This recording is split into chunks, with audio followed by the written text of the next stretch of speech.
ကမ္ဘာသမိုင်းမှာအမေရိကန်ကိုရှင်ပြိုင်ခဲ့ဘူးတာဆိုရင်ဆိုဗီယက်ယူနီယံပဲရှိပါတယ်။ဒါပေမဲ့အဲ့ဒီစူပါပါဝါကိုရုရှားကဆက်ခံခြင်းနဲ့ပုံပါပဲ။သူတို့ကဒီကိစ္စပေါ်လုံးဝနောက်ဆုတ်လို့စိတ်မရှိဘဲနဲ့အမေရိကကိုမကြာခဏအဆန့်ကျင်နေတာကိုယူကရိန်းအရေးခင်းမှာတွေ့မြင်နိုင်ပါတယ်။ရုရှားကိုတပိတ်မှမှုတွေအများကြီးရှိနေပေမဲ့ရုရှားကတော့ဂရုမစိုက်ပဲသူရဲ့စစ်ရေးကိုပိုအားဖြစ်ခဲ့ပြီးအခုဆိုရင်ရုရှားရဲ့အင်အားကအမေရိကန်အတွက်တင်ချမှုတစ်ခုဖြစ်နေပါပြီ။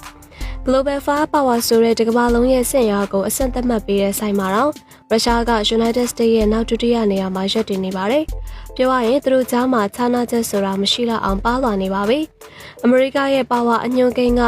0.0712 ဖြစ်ပြီးရုရှားကတော့ 0.0714 ဖြစ်ပါတယ်။ကြည့်ပါဦးတကယ်ကိုဘယ်လောက်မှမကွာတော့ပါဘူးနော်။ကျမတို့ကစစ်တပ်အသုံးစိတ်ကိုကြည့်ပြီးတွက်ချက်တဲ့အတွက်ကြောင့်ဒါအခုလိုကွာနေရတာဖြစ်ပါတယ်။ရုရှားကစစ်သုံးစိတ်ကိုဒေါ်လာ82.6 ဘီလီယံပဲသုံးစွဲပေမဲ့အမေရိကကတော့ရုရှားရဲ့ဆယ်စားရှိတဲ့ပမာဏဖြစ်တဲ့ဒေါ်လာ961ဘီလီယံကိုသုံးစွဲခဲ့ပါတယ်။ငွေကြေးကပါဝါညွှန်းကိန်းမှာအဓိကကျတယ်ဆိုရင်တော့အမေရိကကအနိုင်ရတဲ့သူပါပဲ။တကယ်လို့ဘတ်ဂျက်ဒေါ်လာ961ဘီလီယံသာသုံးနိုင်မယ်ဆိုရင်ရုရှားနိုင်ငံအနေနဲ့စစ်တပ်ကအမှုတန်းတွေအပါအဝင်အမျိုးမျိုးသောຢာတွေကိုလှုံ့ဆော်နိုင်ပါလိမ့်မယ်။စစ်ဘက်ဆိုင်ရာပုဂ္ဂိုလ်ရဲ့မှတ်တမ်းတွေအရရုရှားမှာတပ်သားစုစုပေါင်း1,339,000ရှိပါတယ်။အဲ့ဒီထဲမှာဝန်ထမ်းအင်အား8,39,000နောက်တန်းကနေစာဝတ်နေကြသူ2သိန်းခွဲနောက်တန်းအင်အား2သိန်းခွဲနဲ့လက်နက်ကိုင်တပ်သား2သိန်းခွဲပါဝင်ပါတယ်။သူတို့မှရှိတဲ့လူရေ142တန်းနဲ့ရှိရင်တော့ရုရှားရဲ့စစ်တပ်အင်အားကစုစုပေါင်းရဲ့3.9%ခန့်တော့မှရှိပါတယ်။အဲ့ဒီအထဲမှာစစ်ပွဲအတွက်အသင့်ဖြစ်နေတဲ့အသက်16နှစ်ကနေ49နှစ်ကြာအမျိုးသားဦးရေကရုရှားနိုင်ငံလူဦးရေရဲ့2.8%ခန့်တော့လောက်ရှိနေပါတယ်။ဒါကြောင့်စစ်ပွဲအတွက်အရေးပေါ်တပ်သားရှာဖို့ဆိုတာရုရှားပြည်သူတွေအတွက်မခက်ခဲပါဘူး။ရုရှားတပ်မတော်ကနေလက်ရှိအင်အားချင်းတွေကိုကြည့်ပါစို့။ခုဆိုရင်ကမ္ဘာအဆင့်တန်းမိတစ်ခုကိုရောက်ရှိနေပြီပေါ့နော်။သူတို့ကိုလက်နက်အင်အားလို့လည်းခေါ်ဝေါ်ကြပါတယ်။အချက်လက်တွေအရတော့ရုရှားဆိုတာကမ္ဘာအဆင့်မီလက်နက်ထုတ်လုပ်သူပါ။ရုရှားကပင်မကျင့်က1,2566တန်ချက်ကရှန်1,51,641စီအမြောက်1,912ခုတုံးပြန်လောက်ကြ3,889ခုထုတ်လုပ်ထားတဲ့နိုင်ငံဖြစ်ပါတယ်။အိန္ဒိယကျယ်ဝန်းပြီးနယ်နိမိတ်ချင်းထိစပ်မှုများတဲ့အတွက်သူတို့ရဲ့စစ်တပ်အင်အားကိုကောင်းကောင်းမြင့်တင်ပြီးတော့လိုအပ်သမျှတပ်ဆင်ပေးထားတာဖြစ်ပါတယ်။ဥပမာတစ်ခုပေးရရင်သူတို့ရဲ့အင်အားအပြင်းထန်ဆုံးကတင်ကား T40 အမန်တာပါ။ဒါကစရုပ်ထမျိုးဆက်တင်ကားဖြစ်ပြီးပင်မလက်နက်အဖြစ် 2A 821M 125mm smooth bore cannon ကိုတပ်ဆင်ထားပါတယ်။ပြစ်ခတ်နိုင်စွမ်းက48ချက်32ချက် F ကအနောက်ကနေ auto loader နဲ့ကြည့်ဖြစ်ပေးနေပါတယ်။ထပ်တိုးပြီးတော့အစင်းမြင့် project အနေနဲ့တစ်စက္ကန့်ကို6500ပြီးနှုန်းနဲ့အကွာဝေး1.2မိုင်အထိပြစ်ခတ်နိုင်ပါတယ်။ဒီဆွဲရည်ကြောင့် T14 Amanda က Land Monster ဆိုတဲ့အမည်ပြောင်းကိုရထားပါတယ်။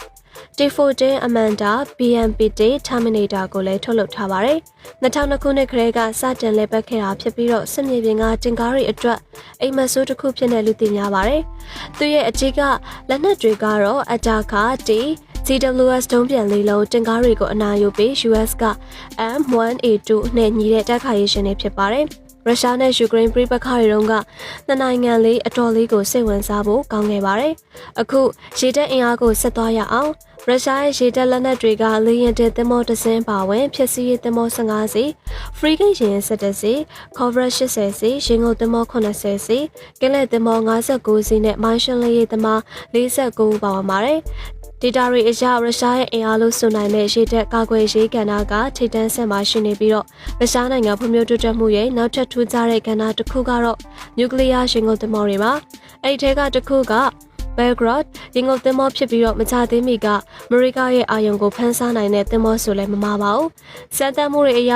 Belgrade က Poseidon Torpedo Test ကိုအောင်မြင်စွာစမ်းသပ်နိုင်ခဲ့ကြောင်းအစီရင်ခံစာမှာဖော်ပြပါရယ်။သင်္ဘောကညရင်တူပါဝင်လာပြီးတော့ပြစ်မှတ်ကိုဆုံးဖြတ်ချက်ချကဂျိုရူထိန်းချုပ်မှုကိုအသုံးပြုနိုင်မှာဖြစ်ပါတယ်။ဒါကြောင့်မတိကျတဲ့ပြစ်မှတ်ဆိုတာမရှိတော့ပါဘူး။ဒီတော်ပီဒိုကတနအီ116မိုင်နှုန်းနဲ့သွားနိုင်ပြီး2မီဂါတန် TNT ရှိတဲ့နျူကလ িয়ার ရှိပါတယ်။ဒုတိယကမ္ဘာစစ်အတွင်းဟီရိုရှီမာနဲ့နာဂါဆာကီတို့ပောက်ကွဲစေနိုင်တဲ့နျူကလ িয়ার တော်မှာပါဝါ15 ကီ ကီလိုတန် TNT နဲ့20ကီလိုတန် TNT ကီလိုတန်ပဲရှိပါတယ်အခုပိုစီတွန်တော်ပီဒိုရဲ့အင်အားကဂျပန်မျိုးတွေကိုဖျက်ဆီးခဲ့ရတဲ့အစတရာပူကြီးတာကြောင့်အခက်မသိရင်မျိုးတစ်မျိုးတွေမကတနိုင်ငံလုံးပျောက်သွားမှာပါဖြစ်နိုင်ရင်တိုင်းပြည်လုံးတီ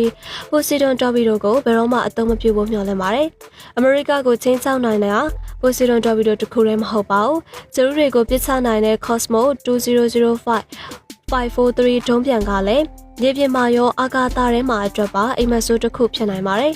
ဆက်ပြီးတော့ကြန့်ရှိသေးတဲ့ရုရှားလေတပ်အကြောင်းကိုပြောရအောင်အချက်လက်တွေအရကတော့ရုရှားရဲ့လေကြောင်းလက်နက်ပိုင်ဆိုင်မှုကမြင့်မားပါတယ်တိုက်လေယာဉ်1218စင်းနဲ့ရဟတ်ယာဉ်2068စင်းထောက်ပံ့ရင်ကတော့1134စီရှိပါတယ်ဒါကြောင့်ခေတ်သစ်စစ်ပွဲတွေမှာလေတပ်ကအရေးကြီးတဲ့အခန်းကဏ္ဍကနေပါဝင်လာပါတယ်ဆိုတော့အစင်းမြင့်လက်နက်တွေကမဖြစ်မနေကိုလိုအပ်လာပါပြီရုရှားရဲ့အစင်းမြင့်တိုက်လေယာဉ်တွေကမှအာယုံစိုက်ခံရတာကတော့Mako Yamik 31K ပါဒီလေယာဉ်ကတနအီကို1864မိုင်နှုန်းနဲ့ပြန်တန်းနိုင်ပြီးတော့ laser လို့ခေါ်တဲ့ hypersonic ဒုံးကျည်တက်ထားပါတယ်ဒီဒုံးကျည်ကရုရှားပိုင်ဆိုင်ထားတဲ့အကောင်းဆုံးတွေကတစ်ခုပါ